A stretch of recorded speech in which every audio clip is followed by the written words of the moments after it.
barely manageable challenges.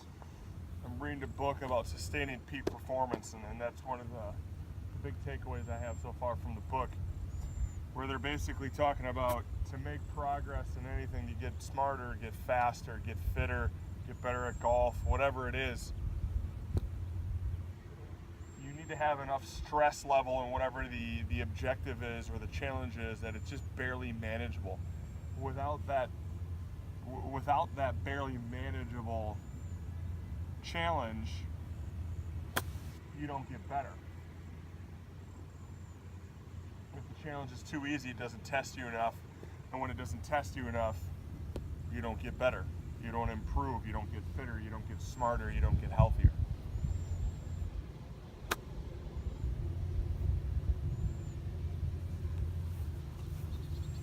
So how do we use that idea of barely manageable challenges to our advantage? First thing I feel is we have to understand that it takes those barely manageable challenges to make progress or change. If we're going to make a change to our diet, if we're going to make a change to exercise routine, if we're going to try to learn a language, whatever it is, in order to make progress, we have to stress ourselves. Now, that doesn't mean emotional stress or things like that, but it's got to be hard. When it's hard in the beginning, that's when real change happens, that's when real progress happens. And then, as I've said before, eventually the hard gets easier, and when that happens, you know you're home free.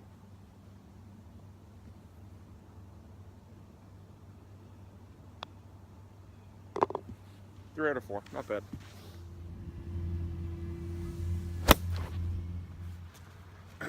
So let's talk, what is a barely manageable challenge? For me, I think it's something like someone who's sedentary lifestyle, doesn't exercise, doesn't do anything really active, setting a goal of running a 5K. Or diet-wise, no processed sugar for a week, no meat for a week, or dairy or something like that. I believe it's got to be something that's big enough to scare you a little bit, but at the same time, it still needs to be manageable. Also, with it being a big enough of a goal, I feel it's got to be something that when you get done with it, you feel really good about yourself. If it's don't eat any processed sugar for a day, it's not really that big of a goal. That's a pretty manageable goal.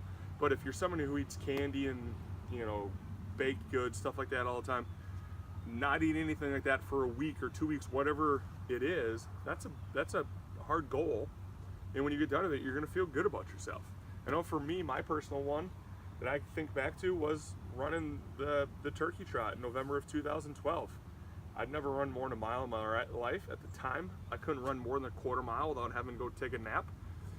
The idea of running 5 miles scared the hell out of me, but I put that goal out there. I trained for it. I got it done. Barely ran like 12.5-minute miles, but I got it done.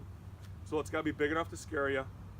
It's got to be hard enough that it's just barely manageable, and when you're done with it, it's got to be big enough to make you feel good about your success. Now let's see if we can get out of this.